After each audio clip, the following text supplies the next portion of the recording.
शुरू। तो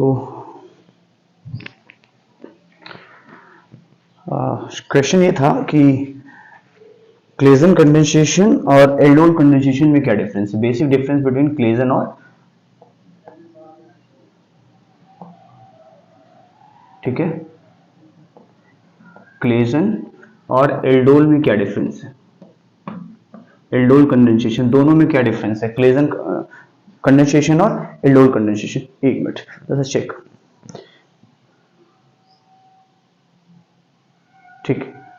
तो क्लेजन और एल्डोल में बेसिक डिफरेंस ये, क्योंकि एल्डोल में क्या लेते हैं हम लोग, एल्डोल में लेते हैं कि एल्डिहाइड हो या कीटोन हो, ये करते हैं ना, एल्डिहाइड या कीटोन।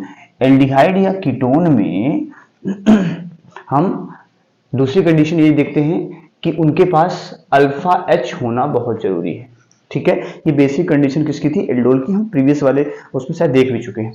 उसके बाद क्लेजन में क्या लेते हैं, हम ईस्टर लेते हैं। बेसिक डिफरेंस ये है कि इसमें ईस्टर लेते हैं, उसमें एल्डिहाइड और कीटोन लेते हैं।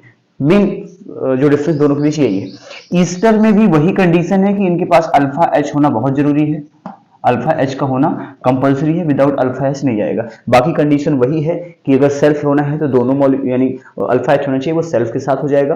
क्रॉस लेना है तो एटलीस्ट वन के पास अल्फा एच होना बहुत जरूरी है। बेस वहां भी नेसेसरी था, बेस यहां भी नेसेसरी है, ठीक है। बट सेकंड जो डिफरेंस है प्रोडक्ट में, वहां पे मिलता था alpha beta unsaturated carbonyl compound, यहां पे मिलता है बीटा कीटो ईस्टर। क्या बनता है, बीटा कीटो ईस्टर का फॉर्मेशन होता है, ठीक है।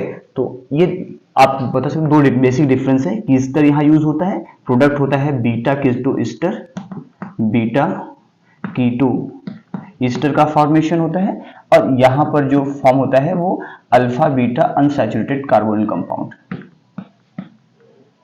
अनसैचुरेटेड कार्बोनिल कंपाउंड का फॉर्मेशन होता है, ठीक है। ये दोनों में डिफरेंस था।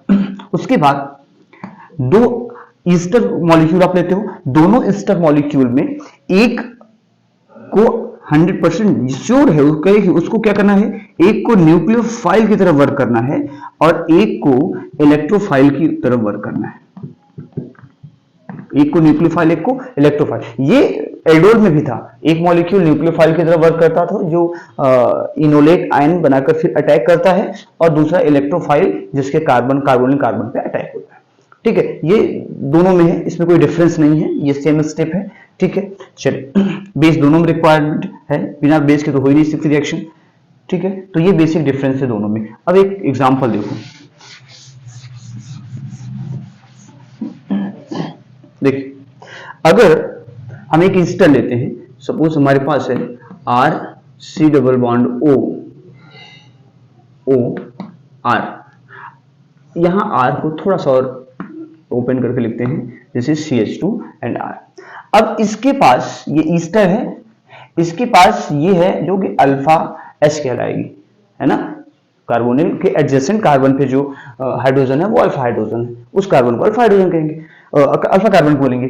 अब क्या है कि फर्स्ट स्टेप में ये अल्फा एच बेस से, अब बेस कौन सा हम यहां ले रहे हैं, sodium methoxide in presence of LDA as a solvent।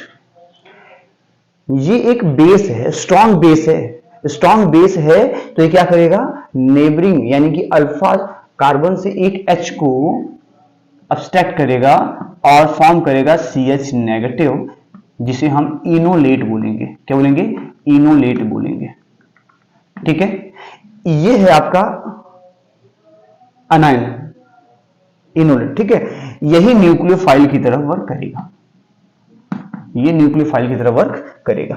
अब ये न्यूक्लियोफाइल की तरफ वर्क कर रहा है, तो दूसरा मॉलिक्यूल कौन है, दूसरा मॉलिक्यूल सेम, क्योंकि सेल्फ क्लेजन कंडेंसेशन की हम बात ही कर रहे हैं, तो अब फिर से वही मॉलिक्यूल हमने यूज किया, C double bond O and R। यहां पर ये नेगेटिव,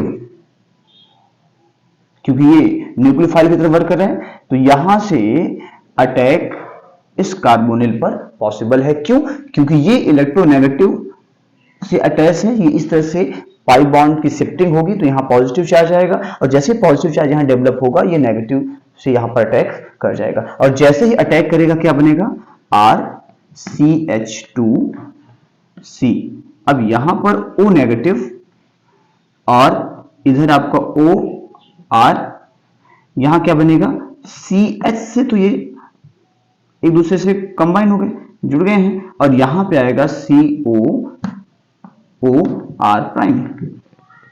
ठीक, ये एक इंटरमीडिएट फॉर्म हुआ जो कि sp3 हाइब्रिडाइज्ड है। पहले ये कार्बोनिल ग्रुप क्या था, sp2 हाइब्रिडाइज्ड था, प्लेनर था। अब ये टेट्राहेड्रल sp3 हाइब्रिडाइज्ड इंटरमीडिएट बना। उसके बाद नेक्स्ट स्टेप में ये यहां से मूव होगा।